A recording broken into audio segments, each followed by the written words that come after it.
guys. It's my theme music. Every good hero should have some. And you know I'm like every good hero. This is Tim's New York Giants Straight Talk. Powered by like Big Blue LLC. Want to talk about the Cleveland Browns.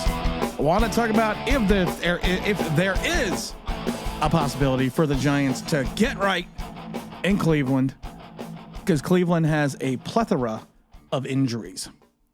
And they are not playing up to expectations offensively. And in some regards, they are playing well defensively, but not up to what some NFL pundits thought they would be. Some people had them ranked as high as 1 or 2 in reference to total defense coming into this season. And have they played up to those expectations? No, not yet, but the season's still early. One thing I did want to talk about was in my business career, I worked with a few Japanese companies. And it was interesting because I was talking to someone this morning who actually still works for one of these companies. And we were talking about the Japanese culture. And when a company in Japan is failing, they don't fire or lay off the workers. That's not the first thing that they do. They don't. What the first thing they do is they make the CEO take a pay cut. So they go immediately to the top and make that person suffer and feel the pain of what they're doing or not doing correct. There's a saying in Japan that, and I don't know how to say it in Japanese, but it basically translates to, there are no bad soldiers, only bad generals. And I was kind of thinking about that with the Giants. You know, they're really, if you kind of think about it, everything always starts with the top. Everything always starts with Mara, and you can actually put Mara and Tish, then Shane, then Dable. Then everything underneath are the soldiers, are the people that carry out the orders of those above them. And I find it interesting at times that we punish the players, or even I've been known to do it, and I usually do it with humor and jest, but we perceive and look at the limitations of the players, and sometimes we don't think that, honestly, these players are put in this situation because of the head coach, the general manager, and the owner. You look at a player that's drafted by a team, they really have no choice besides to pull an Eli Manning and not go to the organization. You can say also that, you know, when someone signs as a free agent, or, you know, they really come here with their own volition, but they're told something by management. They're told something by the head coach, or told something by the general manager. Same thing with a trade. If you come here vis-a-vis a trade, you're basically being forced to move to that team. And as a good soldier, you have to do what you need to do to survive, and you need to do what you need to do to make the team thrive. The problem is when you get a whole, and I've said this before, the Giants are a cut and paste team. When you take a whole lot of different parts, and these parts don't actually fit together, is it the fault of the parts or the people that purchase the parts? It's the fault of the people that purchase the parts. It's not the player's fault. If you don't fit into a scheme well, and someone drafts you or trades for you, and you don't fit into that scheme, why should we be shocked that player is not playing up to expectations because of the fact they don't fit in the scheme? That's management's failure. That's Joe Shane's failure. That's Brian Dable's failure. That's the owner's failure. It's not the player's failure. This is an epiphany I had because I was thinking about Brian Burns. What about Brian Burns? I was thinking about him. He got traded to New York. He didn't have to sign the contract, but who's going to turn down $120 million to play in the Mecca, even on a bad team? But he was probably sold a bill of goods by Shane and everyone else that, well, you're going to come here, you're going to do this, you're going to pair you with Kayvon Thibodeau, this and this. And it's not the soldier's mindset to question the general. If the general tells me something, then that's what I got to believe. And I think that's what happens at times with free agents, and especially with trades. You are listening to the people that are in charge, and you may know better that you don't fit into a system. But when someone keeps repeatedly telling you, you're going to be perfect, you're going to fit, you're going to be wonderful, this is going to be great, don't worry about it, you kind of look at it and say, okay, maybe I am. But at the end of the day, like I said, in the Japanese culture, when something goes horribly wrong, the first person to take a pay cut's the CEO, and then the first person to get fired is the CEO. Because of the fact that, like I said, they understand, and they've said, like I said, I don't know exactly how it translates, but it translates, there are no bad soldiers, only bad generals. And I think about that when I watch the Giants play. And I think the fact that you have to really look at this beast from the head up. Or I should say from the head down. I don't know what I'm saying about that today. I'm still going on about James's birthday yesterday and the live stream. A lot of people didn't get to watch it. We didn't really have a large audience, which is fine. I don't really, I think that's, there's nothing wrong with that. I'd do live stream for 4 people if I had to. But it was a really good conversation about Eli Manning and the Hall of Fame. It was also a really good conversation in reference to, should certain players be removed from the Hall of Fame after a period of time because of the fact that their stats no longer match what they would refer to as Hall of Fame stats, or if someone's actions off the field should have them removed from the Hall of Fame as well? And we talked about baseball and other things. So it was a great conversation. It really was. If you haven't checked it out, it's going to be in the video here somewhere, and I'll put the link in the chat as well. So make sure you go check that out. But I just keep thinking, like I said, the Giants are a cut and paste team. We're cutting and pasting talent that may not fit into the mold of what the organization wants to do, but we are trying to make those pieces mesh so badly that it's just not working out. Cleveland Browns. The Giants are, of course, playing in Cleveland. Myles Garrett has the foot injury. He's been dealing with the foot injury pretty much all season. It affected him so much last week that he had a strip sack, and he's actually, while he didn't make the safety or the sack on the safety and Trevor Lawrence, his rush was the one that was pretty much instrumental in Alex Wright getting over there to make the play. He's already told Kevin Stefanski he's going to play. He's like, I'm going to play. He's got 2 sacks in 2 games for 2 total losses and 2 forced fumbles. He is a destructive force, and with him being in the lineup, it's going to be difficult for these New York Giants because we've seen what happens. We've already seen a small sample size. I don't think the Minnesota Vikings have that great of a line, but Daniel Jones was sacked 5 times. The defensive line for Washington is not good at all, and they got no sacks. So this is a defense that at the beginning of the season, the experts had them ranked anywhere between, potentially to be the first or the second ranked defense, and right now, they have a plethora of injuries. Jack Conklin's was, he's got a knee, but he was full practice. Martin Emerson has an ankle and a shoulder, but he was a full practice.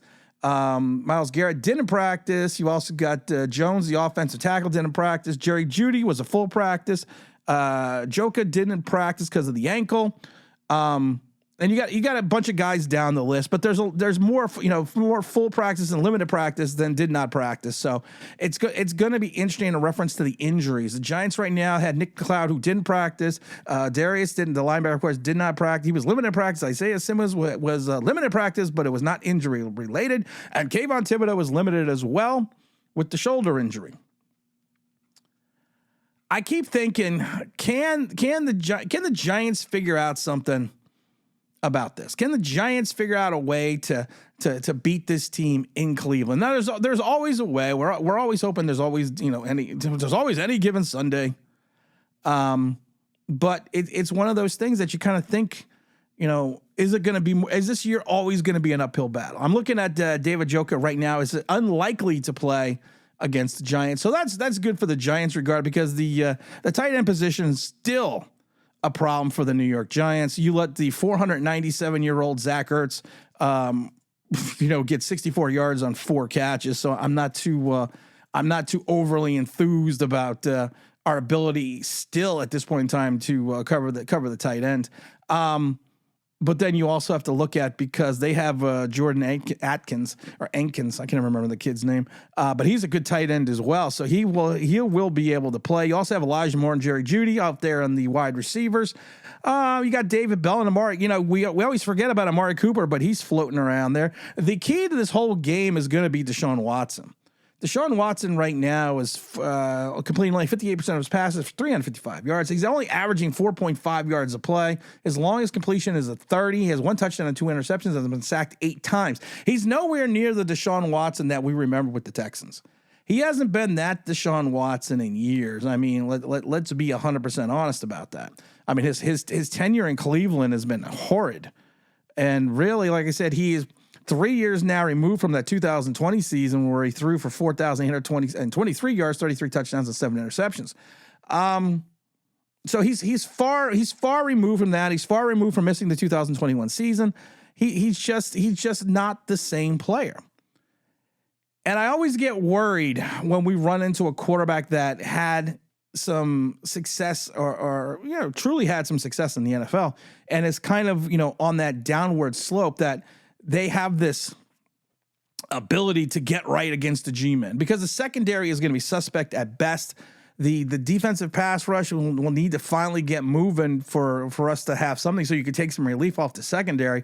Because like I said, everyone talks about Phillips and the 12 tackles, but no one wants to talk about why Phillips made 12 tackles and what the QBR rating was against him. So like I said, give the kid a break. Give him an opportunity to become an NFL player before you start anointing him. He's this great guy. So when if he does a Trey Hawkins and does a 360, what happens then? Are we going to sit there and complain that he sucks?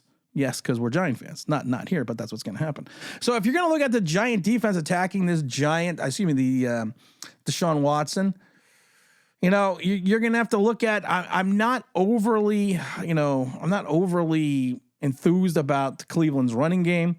You still have Ford, you have Foreman, who are I'm not going to say either one of them are great backs, but the problem is these are backs that I think can get yards against the Giants, because the simple philosophy is going to be this, and we've talked about this ad nauseum now since training camp. The easiest way to beat the New York Giant defense is just run at the ends. Until they figure out a way to stop the rush going off tackle and start forcing some of the plays back into the center of the field so you can use Dexter Lawrence, it's going to be a long fucking year. And as soon as they figure out that if you're attacking, and like I said, I can't fault Brian Burns and Kayvon Thibodeau because they don't play the run well, because neither of them have played the run well their entire career. And when you take two carbon copy players and put one on each side and they don't play the run well, and you're shocked by that, there's a problem in management. There's a problem with the general. Because it's what they don't do well. What they do well is go after the quarterback. And they haven't been doing that right now. People will talk about the penalty that erased the sack for Brian Burns. Okay, well, it still doesn't count. You may think it's a bad penalty, but the sack doesn't count. So if I'm Cleveland, I'm attacking the line. I am going after that line. I am going after those defensive ends, and I am attacking them, and I'm going to attack them relentlessly. I'm running Foreman. I'm running Ford. Hell, I'm running out Watson. I may throw a little bubble screen or something to Jerry Jeudy a couple times. I don't know. I may look for Amari Cooper. I don't know. But every team's going to do the same thing. It's like when you play the Colts. Everyone knows, you know what you do? You go after the Colts. That's it. You just go after them. You go after them continuously, and you keep going after them. And you don't even think about it. You just go. That's what they're going to do against the Giants. I think the Giants can generate a pass rush. I do think they can this game. I am going to see. I believe that one of the two Ghost Brothers, as we so affectionately have been calling them, submitted for your approval. The Ghost Brothers. Nobody needs to be afraid. I'm thinking they can do it. I think they can.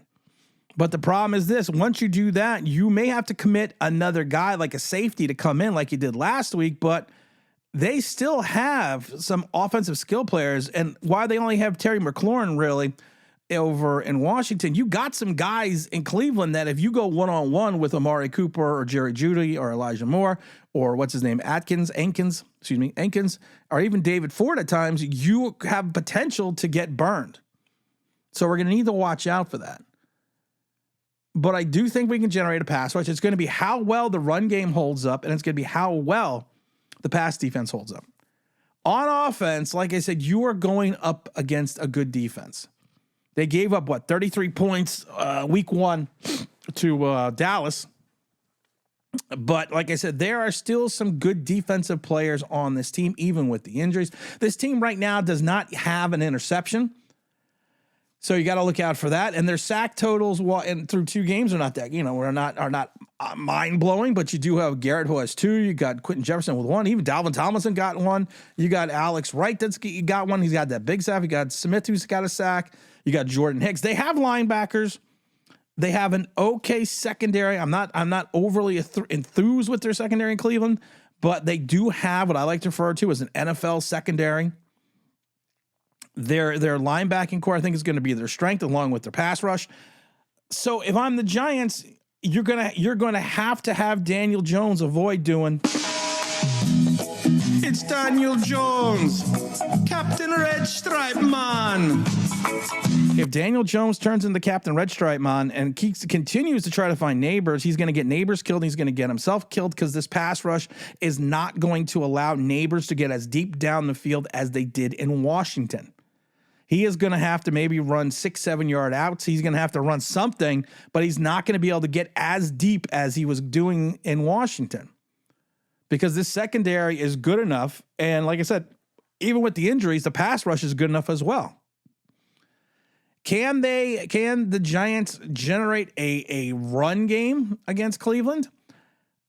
I think so. I don't think I don't think they're going to I don't think they're going to be this wrecking ball against Cleveland, but I do think you can generate a run game against Cleveland, and I think setting up that run game is going to allow or help is really going to help them at times. The Giants set up maybe some play action, but like I said, it's still a good run defense. You had Elliott topped out week 1 at 40 yards against this team, and I don't know, I forget what Travis ATM had. Travis ATM had.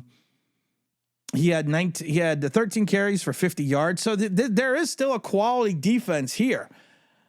It's just, are they going to have quality run defense? But I do think the Giants can generate a little bit on the ground with the running game. And they're going to have to, because it's going to have to set up the passing game, because you're going to have to try to negate this pass rush a little bit. I do think we're going to see why we are missing Dalvin Tomlinson. Because like I said, Dexter Lawrence is a player without Dalvin Tomlinson, but to me, he was a better player with them because you are actually pairing him with an end that allowed a defensive tackle that allowed Dexter Lawrence to do the little things and do the things that Dexter Lawrence does well by having Dalvin Tomlinson do the dirty work. And we've talked about that. We've talked about that before. But this is going to be uphill battle for the Giants. I don't think this is the get right game. I think this pass rush and secondary is going to fluster Daniel Jones. I think if he starts red striping, he's going to get Malik Neighbors killed. I don't see anything coming out of the tight end position. I'm not overly excited about our running game against this defense. I think your saving grace and what you hope is going to be that our defense can limit what I like to refer to as a very limited style offense right now with Deshaun Watson, but they do have playmakers, so we're going to have to worry about the inexperience of the secondary. Is it a get right? I'm not seeing a get right. Maybe I see a get right in a couple weeks, but we have to wait and see what happens. I got a big video coming up tomorrow. Make sure you stay tuned for that. I'm very excited about that. So that's going to be at 11:30 like we always do. And as always, don't forget to like, don't forget to subscribe. Don't forget to ring that bell. You want to know why? That'll be awesome.